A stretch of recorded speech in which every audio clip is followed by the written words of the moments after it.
Hi దోస్తానీస్, welcome to దోస్తి. ఈరోజు పచ్చి రొయ్యలు కర్రీ చూద్దాము. ఫస్ట్ ఏం చేయాలి చెప్పు. ఇక పచ్చి రొయ్యల్ని ఒక ప్యాన్లో తీసుకొని దాంట్లో కాస్త పసుపు మరియు ఉప్పు వేసి కొంతసేపు వేయించాలి. అందులో వాటర్ అన్నీ బయటికి వెళ్ళిపోతాయి, ఇట్లా వచ్చేస్తాయి వరకు వేయింపుకోవాలి. తర్వాత పక్కన పెట్టేసి ఇంకో గిన్నెలో ఆయిల్ వేసి అందులో పచ్చిమిర్చి మరియు ఆనియన్స్ కూడా వేసేసుకొని వేయింపుకోవాలి.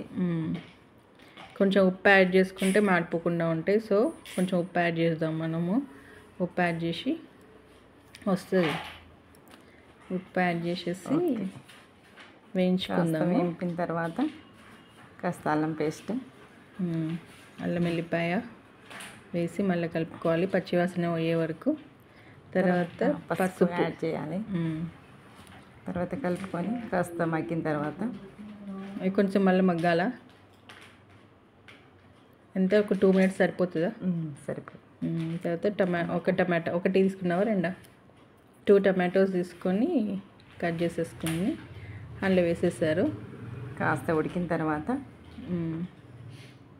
కారం యాడ్ చేసి కొంతసేపు కలపాలన్నమాట. కలిపి మూత పెట్టుకొని ఒక 2 minutes బాయిల్ అవ్వాలి. తర్వాత మళ్ళీ ఒకసారి కలుపుకోవాలి, ఎందుకంటే అల్లం వెల్లిపాయ వేసుకున్నాం కదా, కొంచెం అడుగంటుకుంటుంది అనమాట. ఇప్పుడు కారం యాడ్ చేద్దాము.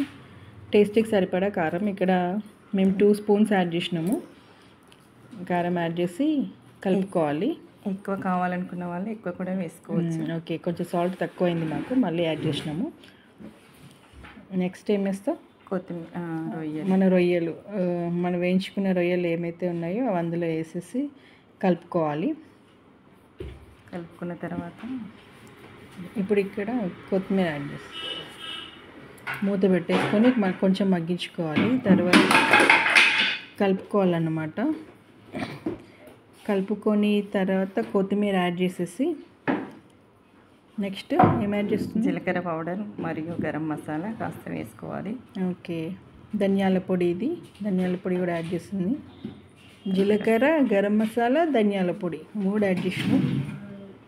నెక్స్ట్ కాస్త ఉడికిన తర్వాత